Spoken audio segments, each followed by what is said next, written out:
नमस्कार दोस्तों, स्वागत है आप सभी का हमारे चैनल पौराणिक लोक पर। सूर्य देव का तेज है न्यारा, सप्त रंगों से जगत संवारा। जीवन का हर अंधियारा मिटाते, सच्चे भक्त का भाग्य जगाते। सूर्य देव की जय। हे सूर्य देव, आप हम सभी भक्तों पर अपनी कृपा सदा ही बनाए रखना। सभी भक्तों के घर परिवार में सुख समृद्धि का वास देना।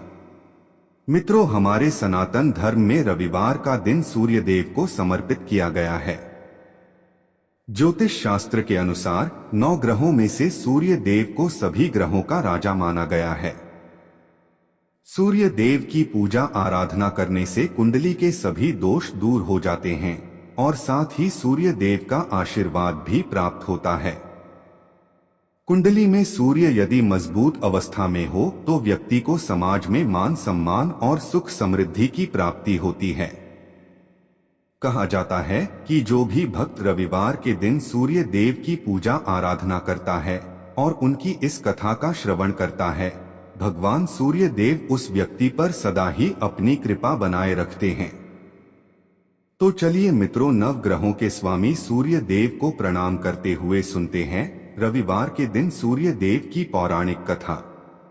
आशा करते हैं आप कथा को पूरे सच्चे मन से श्रवण करेंगे और कथा शुरू होने से पहले सूर्य देव की जय जरूर कहे। मित्रों, प्राचीन समय की बात है। एक गांव में एक बुढ़िया रहती थी। उसके पास बहुत धन नहीं था, लेकिन वह संतुष्ट और खुशहाल जीवन जीती थी। वह नियमित रूप से प्रत्येक रविवार का व्रत किया करती थी। इसी प्रकार वह हर रविवार को व्रत करती और सुबह जल्दी उठकर स्नानादि से निवृत्त होकर अपने घर के आंगन को गोबर से लीपकर साफ सुथरा करती थी। यह उसकी आदत थी कि वह सुबह सूर्योदय से पहले उठकर अपने घर को सजाती और भगवान सूर्य देव की आराधना करती थी। सूर्य देव की पूजा के बाद वह व्रत कथा सुनती और सूर्य देव को भोग लगाती। वह दिन में केवल एक बार भोजन करती थी और बाकी दिन पूजा पाठ में ही बिताती थी। सूर्य भगवान की अनुकंपा से बुढ़िया को किसी प्रकार की चिंता एवं किसी भी प्रकार का कोई कष्ट नहीं था एवं उसका जीवन सुखमय था। उसकी भक्ति इतनी सच्ची थी कि वह सभी प्रकार के सांसारिक दुखों से दूर थी। अब तो समय के साथ उसकी मेहनत और भक्ति का फल उसे मिलने लगा और धीरे धीरे उसका घर धन धान्य से भरपूर होने लगा। उस बुढ़िया को सुखी और संपन्न होते देख उसकी पड़ोसन उससे जलने लगी। क्योंकि अधिक आयु होने के कारण बुढ़िया अब गाय की सेवा नहीं कर सकती थी, तो इसलिए उसने कोई गाय नहीं पाल रखी थी। असल में बुढ़िया अपनी पड़ोसन के आंगन में बंधी गाय का गोबर घर लीपने के लिए ले आती थी, ताकि वह अपने घर को साफ सुथरा कर सके और पूजा कर सके। बुढ़िया की संपन्नता देख उसकी पड़ोसन को उससे जलन होने लगी थी। पड़ोसन को लगता था कि बुढ़िया के पास गाय तो नहीं है, फिर भी वह हर रविवार अपने आंगन को मेरी गाय का गोबर ले जाकर लीपती है, और यह बात पड़ोसन को बहुत खलती थी। एक रविवार को पड़ोसन ने अपनी गाय को घर के भीतर बांध लिया ताकि बुढ़िया को गोबर न मिले। बुढ़िया को इस बात का अंदाजा नहीं था। जब उसने देखा कि गोबर नहीं है तो वह निराश हो गई और अपने आंगन को लीप नहीं पाई। उसने उस दिन सूर्य देव की पूजा नहीं की और भोग भी नहीं लगाया। बुढ़िया पूरे दिन उपवास में रही और भूखी प्यासी सो गई। उसकी श्रद्धा और आस्था सूर्य देव के प्रति अडिग थी, लेकिन बिना पूजा के वह बहुत दुखी थी। प्रातःकाल जब सूर्योदय से पूर्व उस बुढ़िया की आंख खुली तो वह अपने घर के आंगन में सुंदर गाय और बछड़े को देखकर हैरान हो गई। गाय को आंगन में बांधकर उसने जल्दी से उसे चारा लाकर खिलाया। बुढ़िया की पड़ोसन ने उस बुढ़िया के आंगन में बंधी सुंदर गाय और बछड़े को देखा तो वह उससे और अधिक जलने लगी। तभी गाय ने सोने का गोबर किया। गोबर को देखते ही पड़ोसन की आंखें फटी की फटी रह गईं। पड़ोसन ने उस बुढ़िया को आसपास न पाकर तुरंत उस गोबर को उठाया और अपने घर ले गई। इसके बाद पड़ोसन अपनी गाय का गोबर वहां रख आई और इस तरह वो रोज यही करने लगी। सोने के गोबर से पड़ोसन कुछ ही दिनों में धनवान हो गई। गाय प्रतिदिन सूर्योदय से पूर्व सोने का गोबर किया करती थी और बुढ़िया के उठने के पहले पड़ोसन उस गोबर को उठाकर अपने घर ले जाती थी। और बहुत दिनों तक बुढ़िया को सोने के गोबर के बारे में कुछ पता ही नहीं चला। बुढ़िया इसी तरह हर रविवार को भगवान सूर्य देव का व्रत करती रही और कथा सुनती रही। लेकिन जब एक दिन सूर्य भगवान को जब पड़ोसन की चालाकी का पता चला तो उन्होंने तेज आंधी चलाई। आंधी का प्रकोप देखकर बुढ़िया ने गाय को घर के भीतर बांध दिया। जब सुबह उठकर बुढ़िया ने सोने का गोबर देखा तो उसे बहुत आश्चर्य हुआ। उस दिन के बाद से बुढ़िया गाय को घर के भीतर बांधने लगी। सोने के गोबर से बुढ़िया कुछ ही दिन में बहुत ही अधिक धनी हो गई। उस बुढ़िया के धनी होने से पड़ोसन बुरी तरह जल भुनकर राख हो गई और उसने अपने पति को समझा बुझाकर नगर के राजा के पास भेज दिया।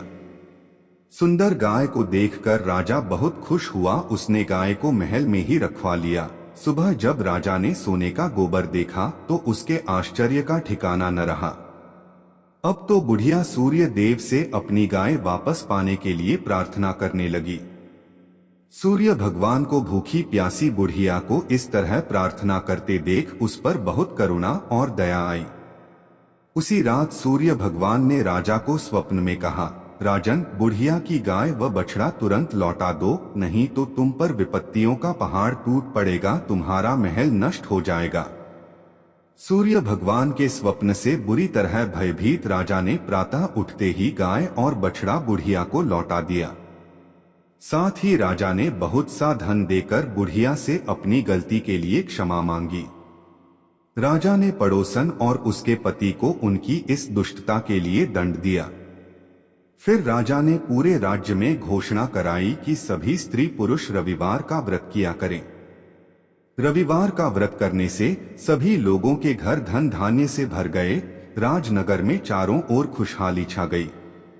स्त्री पुरुष सुखी जीवन यापन करने लगे तथा सभी लोगों के शारीरिक कष्ट भी दूर हो गए।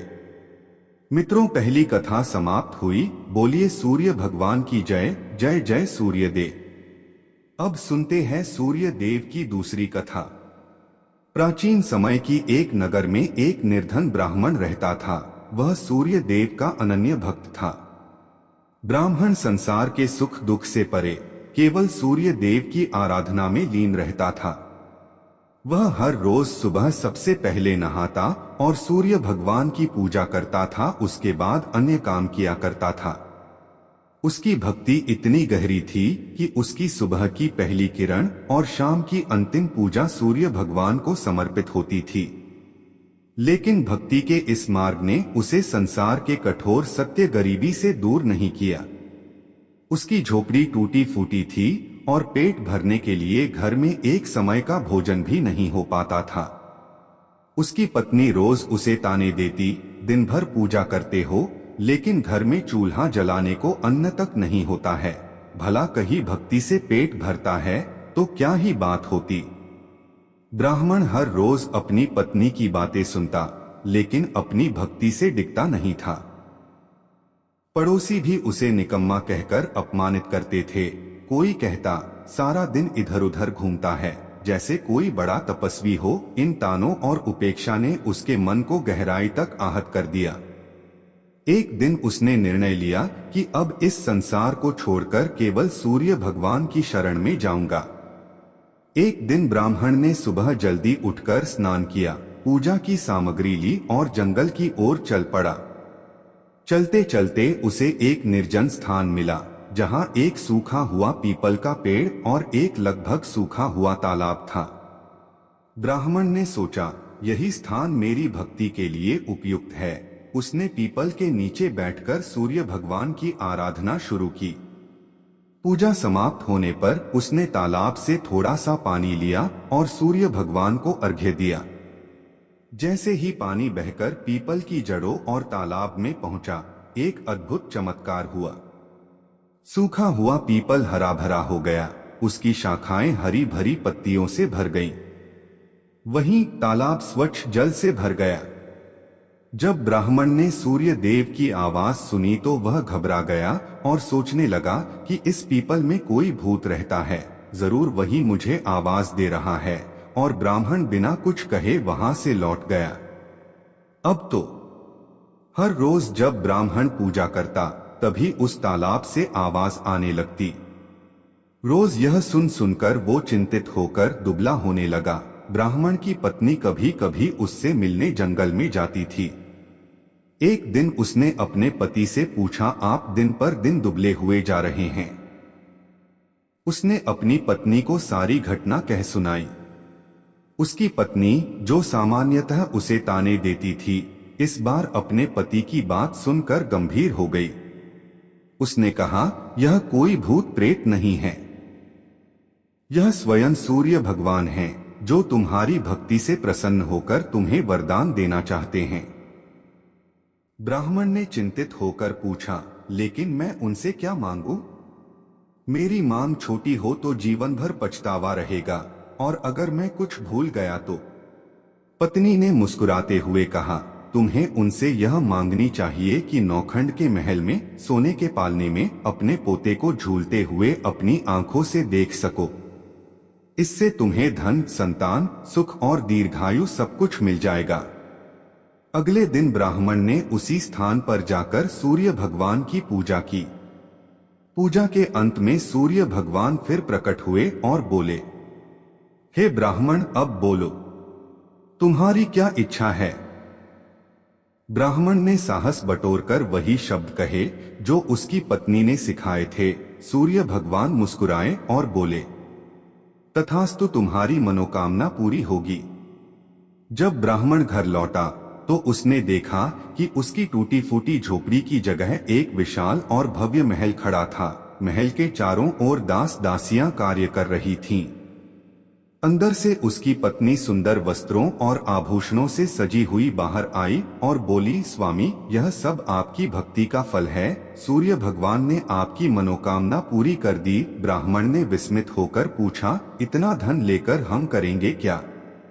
पत्नी ने उत्तर दिया, हम इसे धर्म और परोपकार के कार्य में लगाएंगे। यज्ञ, हवन और दान पुण्य से ही इस धन का सही उपयोग होगा। और इस प्रकार से ब्राह्मण की ख्याति शीघ्र ही नगर भर में फैल गई। जब राजा को इस बात का पता चला तो उसने ब्राह्मण को अपने दरबार में बुलाया और पूछा, कल तक तो तुम्हारे पास खाने को अन्न नहीं था, आज यह वैभव कहां से आ गया? क्या तुमने चोरी की है? डर के कारण ब्राह्मण ने पूरी घटना विस्तार से राजा को बताई। राजा ने कहा, क्या सूर्य देव मेरी मनोकामना भी पूरी करेंगे? मेरे पास सब कुछ है, परंतु संतान सुख से वंचित हूं। ब्राह्मण ने राजा को सूर्य भगवान की आराधना की विधि बताई और राजा ने पूरे नियम और श्रद्धा से सूर्य भगवान की पूजा की। कुछ ही समय बाद सूर्य भगवान ने राजा को एक तेजस्वी पुत्र का आशीर्वाद दिया और इस प्रकार से सभी लोग सुखपूर्वक जीवन व्यतीत करने लगे। मित्रों, इस कथा से हमें यह सीख मिलती है कि सच्ची भक्ति में अद्भुत शक्ति होती है। भक्ति का मार्ग कठिन अवश्य है, परंतु यदि श्रद्धा और समर्पण सच्चा हो तो ईश्वर की कृपा से असंभव भी संभव हो सकता है। ब्राह्मण की निष्ठा और विश्वास ने न केवल उसे सुख समृद्धि प्रदान की, बल्कि संसार को यह संदेश भी दिया कि धर्म और परोपकार से ही सच्चा जीवन संभव है। कथा समाप्त हुई। बोलिए मित्रों, सूर्य नारायण भगवान की जय।